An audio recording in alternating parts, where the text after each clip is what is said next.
Fabiosi, je travaille pour le programme des Nations Unies pour l'environnement. Je vais présenter la méthodologie de l'éco-innovation qui est conçue pour aider aux entreprises à intégrer les facteurs du développement durable au cœur de leur prise de décision.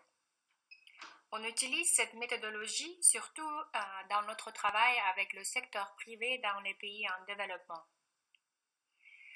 et surtout avec des petites et moyennes entreprises. Je suis désolée que je ne peux pas faire cette présentation en personne et je ne peux pas répondre à vos questions directement. S'il vous plaît, n'hésitez pas à me contacter si vous avez des questions sur le programme de l'UNEP dans ce domaine. Éco-innovation fait partie du programme de l'UNEP sur consommation et production durable, ou SCP comme on dit en anglais, et j'y vais référer comme ça dans ma présentation. SCP contribue à sécuriser la base des ressources durables qui est fondamentale pour le développement en favorisant une plus grande efficacité des ressources.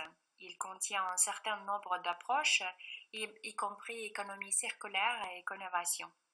Il est un cadre complet qui fournit des informations, des outils et des solutions pour les acteurs du marché à chaque étape du cycle de vie d'un processus économique. Les entreprises, les fournisseurs, les consommateurs, les décideurs politiques et financiers, aidant à prendre des décisions importantes qui favorisent la consommation et production plus durable d'une manière continue. La perspective et l'approche du cycle de vie est clé pour SCP, car il permet d'avoir une vision globale de tout un processus économique et éviter un transfert de la pollution. Cela veut dire résoudre apparemment un problème tout en créant un autre dans une autre partie de la chaîne des activités d'un processus économique qui sont de plus en plus globales. Et ainsi, cette perspective de cycle de vie fait parvenir à une amélioration environnementale nette.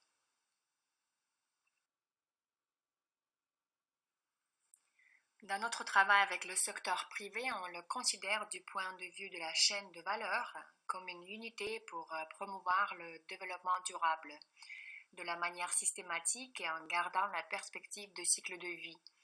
Cette diapositive montre l'application pratique du concept de SCP et ses approches à travers de différents programmes, projets et initiatives de l'UNEP dans la chaîne de valeur agroalimentaire.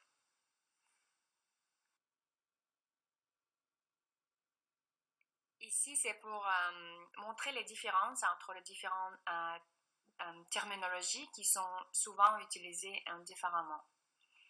Une entreprise est seulement un point d'entrée pour promouvoir sa durabilité à travers la chaîne de valeur. La chaîne de valeur est plus grande et plus large que la chaîne de logistique ou d'approvisionnement.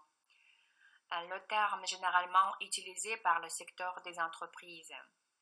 C'est une séquence entière d'activités où les parties qui fournissent ou reçoivent de la valeur sous la forme de produits et services. Et ceci comprendrait également l'environnement et la société. La perspective de cycle de vie permet de garder et évaluer les flux des ressources nécessaires pour produire un bien ou un service à travers la chaîne de valeur. C'est plutôt une perspective, un point de vue et aussi une approche scientifique, life cycle assessment, évolution du cycle de vie. Alors, notre méthodologie de l'éco-innovation permet d'établir un processus holistique qui permet d'intégrer des facteurs importants pour le développement durable, environnement, bien-être social, profit et croissance économique, de la manière systématique dans la prise des décisions stratégiques et quotidiennes des acteurs clés de la chaîne de valeur. Cela permet de considérer les impacts environnementaux et sociaux qui ont un effet important pour les intérêts des entreprises à chaque point du cycle de vie. Et ainsi, la durabilité devient une source d'innovation. C'est la manière différente de considérer les buts et objectifs de l'entreprise, d'innover avec le modèle commercial, organiser les opérations et relations avec des partenaires de la chaîne logistique et de valeur et réaliser différemment la proposition de valeur au marché.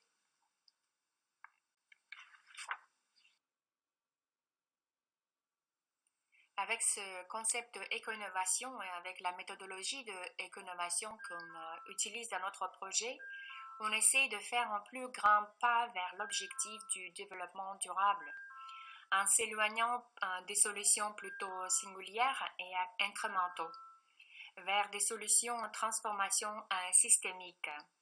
On parle donc d'innovation d'un système, un concept qui devient plus populaire avec des responsables politiques qui permet de générer plus de valeur aux entreprises et plus de valeur à la société. Alors, les ingrédients clés de l'éco-innovation, on considère tous les trois piliers de la durabilité, du développement durable, de la manière équilibrée, économie, écologie et socioculturelle. La perspective du cycle de vie, comme on dit, ou une réflexion fondée sur l'approche du cycle de vie.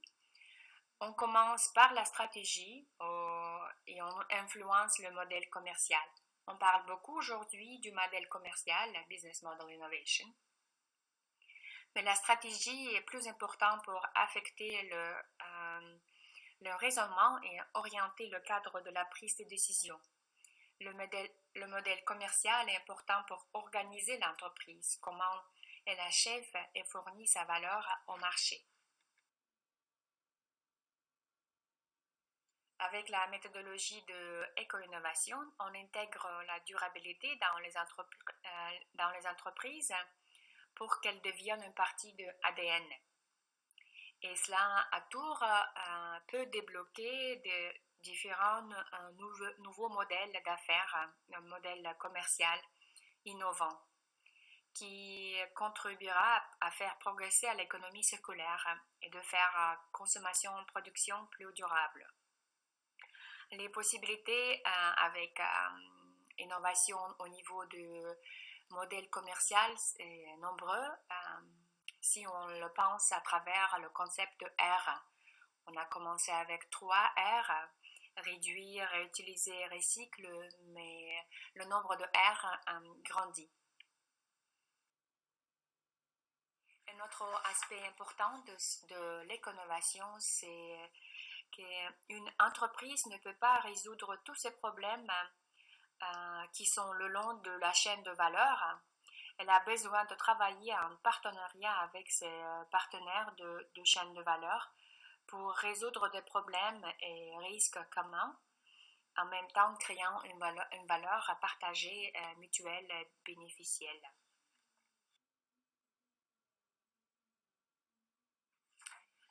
Permettez-moi de partager quelques exemples des entreprises et de sociétés qui ont déjà commencé cette journée. Natura est une société brésilienne qui fabrique des cosmétiques. La stratégie de cette entreprise est l'innovation pour être différente au marché et pour le développement durable. Au niveau de la chaîne logistique, Natura s'engage à travailler avec ses fournisseurs qui sont souvent des communautés de la forêt amazonienne pour les éduquer et développer leurs capacités. Elle choisit ses fournisseurs d'après les principes des impacts minimum négatifs, environnementaux et positifs sociaux, shadow pricing, pour tenir compte de toutes les externalités et refléter le coût réel de l'utilisation des ressources. Natura vise à éduquer les consommateurs en indiquant sur leurs produits des étiquettes les impacts des produits à travers différents indicateurs environnementaux. Grâce à cette approche, Natura développe de nouveaux produits tels que ce gel douche qui coûtent moins en raison de l'efficacité atteinte à la production des ressources, à la production et l'utilisation des ressources. Et ce gel douche répond aux consommateurs avec moins de pouvoir d'achat, qui représente quand même un segment de marché considérable au Brésil et globalement aussi parce que cette compagnie, cette société devient multinationale. C'est un exemple de notre projet de l'éconovation qu'on est en train de mettre en œuvre dans les différents pays. Une petite entreprise au Vietnam qui produit liquide vaisselle à partir de goave et aussi expérimente avec la production de thé de goave qui, dans la médecine traditionnelle, est considéré comme ayant des effets thérapeutiques. Ils ont aussi leur propre ferme biologique. La ferme est à l'intérieur d'une grande plantation où d'autres agriculteurs ne pratiquent pas les principes de l'agriculture biologique. C'est la situation de cette entreprise au début de ce projet. À la suite de l'application du projet de l'éconovation, on a proposé des modifications suivantes à cette entreprise. Alors, sa valeur de proposition de valeur, sera toujours des liquides vaisselle et aussi thé de goave, mais aussi l'installation du traitement du thé et aussi des services du centre technique pour le soutien, la vente des sols et des engrais organiques aux autres agriculteurs de cette plantation. Comme ça, en encourageant ces partenaires à aussi pratiquer les principes de l'agriculture plus durable, plus organique. Nos partenaires qui mettent ce projet, qui installent ce projet au Vietnam, ils ont négocié un nouveau projet avec le gouvernement local pour mettre en place un projet d'écotourisme. Parce qu'il y a un temple à proximité de cette plantation. Alors, en engageant des agriculteurs et en offrant un revenu supplémentaire. Et le gouvernement locaux vont aussi acheter certains produits de cette entreprise et aussi des autres agriculteurs dans le cadre de programmes des achats verts, achats publics verts.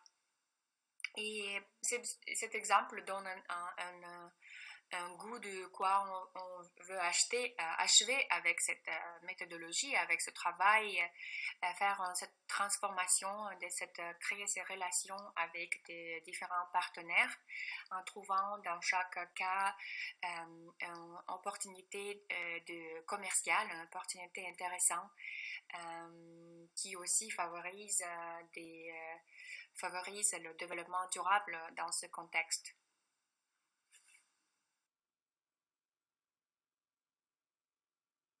Actuellement, ce projet est mis en œuvre dans 9 pays où nous testons la méthodologie de l'éconovation avec des petites et moyennes entreprises dans ces 3 secteurs, agroalimentaire, produits chimiques et métaux. Et dans chaque pays, on travaille avec au moins 7 entreprises. En même temps, dans certains de ces pays, nous travaillons au niveau politique avec le gouvernement pour examiner les cadres politiques existants et de faire recommandations sur la façon de les rendre plus favorables à l'éconovation dans les entreprises et le changement de système à travers les chaînes de valeur et le marché. La politique reste un facteur important pour promouvoir la durabilité dans ces pays. La méthodologie, comme j'ai déjà dit, est un processus étape par étape et se compose de 6 étapes en général, suivant l'approche assez typique traditionnelle de PDCA, planifier, faire, vérifier, agir, ou planifier, faire, vérifier, ajuster. Il y a beaucoup d'outils, de documents de référence et d'études de cas. Le manuel a aussi des suppléments pour ces secteurs et c'est possible aussi bien sûr ajouter de nouveaux secteurs. Par exemple, on planifie maintenant un projet pour appliquer cette méthodologie avec les entreprises dans le secteur du tourisme. Changements qui se passent à l'entreprise, alors comprendre des différentes solutions technologiques ou non technologiques au niveau de produits, processus, structures organisationnelles, des relations avec des partenaires. C'est tous en combinaison qui se passe à petits pas, par étape, vers un changement plus radical et systématique.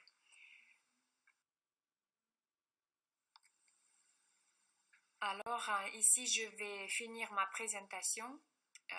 Vous voyez mes contacts sur cette diapositive aussi. Merci beaucoup de m'avoir écouté. Au revoir.